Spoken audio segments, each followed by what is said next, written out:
Welcome back to another edition of the Summer Mailbag series. I'm Evan Rogers alongside Taylor Vippolis.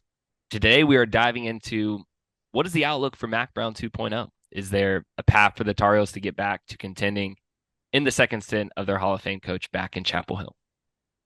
It depends what you classify as contending. National title contenders, I think that idea has kind of that ship has kind of sailed.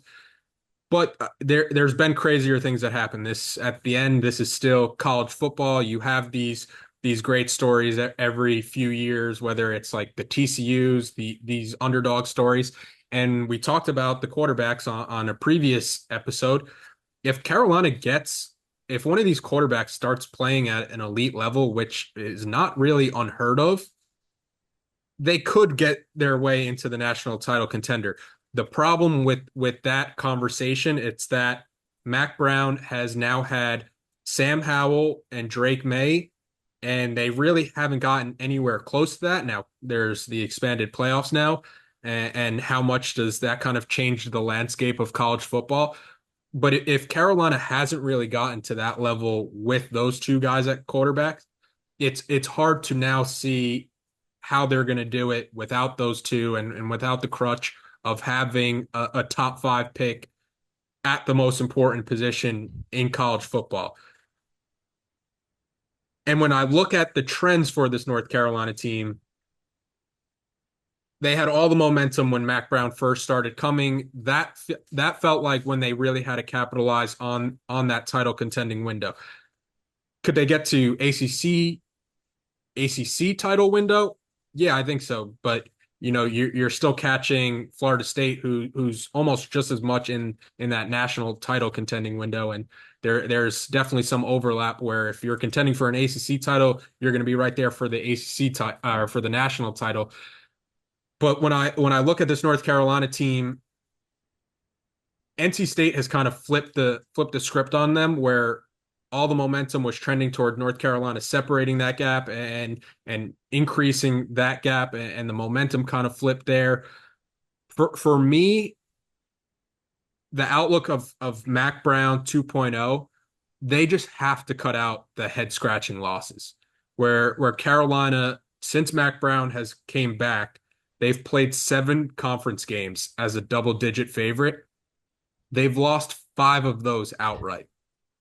It's unheard of how this team can go into a game against Virginia or a game against Georgia Tech, and when the game's over, we're wondering what the hell happened. Or in I think the Virginia game specifically, how somebody like Omar and Hampton can get less than like 10 carries in the second half of a game where Carolina was either leading or within one score. It wasn't like they were down double digits and having to air it out with Drake May time and time again. And a lot of it comes down to the success of the defense. When you do have 3 defensive coordinators in 6 years, special teams for the most part has been a mess since Mack Brown has come back. You've had little to no defensive development along the defensive line. You've had these questionable hires with coaches that most likely wouldn't get a Power Five job offer outside of UNC. And when you do factor in all those things, I do think it points back to the head coach.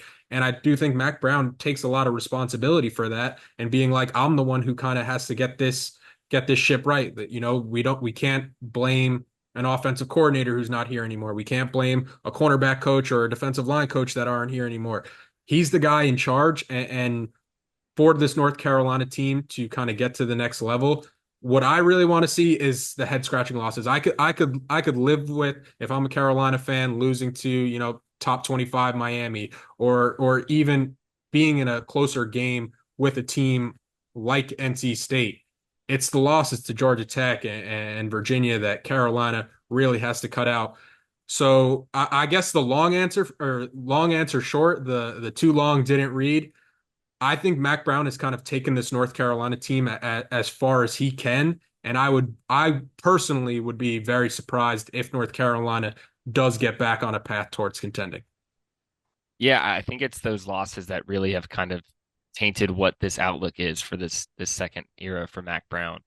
a stat from Greg that he mentioned the other day in an article was since Max come back, UNC I think is second in wins and second in ACC wins in that stretch. But it is those five losses to double digit, underdogs that kind of overshadow how much winning he's done. And it's kind of a point where Mack Brown came to UNC talking in a way that he wanted to raise the ceiling of UNC. And I think he has undoubtedly raised the floor of this team. I mean, you see them winning 8 games every year, 7 games, eight, sometimes nine. But that floor hasn't necessarily been moved. And when it's not moved with that top five quarterback talent, it's tough to see it happening in the next, 2, 3, 4 years when maybe you don't have that talent at the quarterback position. And I think the biggest thing where, looking back on these first 5 years where maybe UNC could have been set up better for this current time and moving forward is really the offensive line. I mean, everyone knows it's the defensive and offensive lines that really control football, and it starts there. They've had the recruiting on the defensive line. They just haven't had the development. I would argue they just haven't had the recruiting on the offensive line. I mean, they just, quite frankly, have lacked the talent necessary to contend with those top dogs. I mean, you see the Michigans, the Ohio States, the Alabamas, the Clemsons, and the Florida States. I mean, those are elite offensive lines. You can't win at the highest level without having an elite offensive line. And they haven't had the talent there. I mean, it's interesting this year. They're going to have some younger guys mixed in with some older guys. So it'll be interesting if they can kind of build around that young core and moving forward. But like you just mentioned, it's really tough to see a way where this UNC team can just flip a switch within a year or 2 years and get to a contending state, even with an extended playoff. I will say you beat Minnesota, and then all of a sudden you have a couple of cupcakes in there. You maybe get to Florida State undefeated, and then I'm gonna be believing. I want to be the first person rallying the troops and telling people that this team can contend. So especially with the expanded playoff, it's kind of like, hey, you beat Minnesota, all bets are off. But I do agree for the large part that the head scratching losses kind of overshadow how Mack Brown has raised the ceiling or has raised the floor of this team and kind of has overshadowed some of the better that he has done since returning to Chapel Hill in this 2.0 era.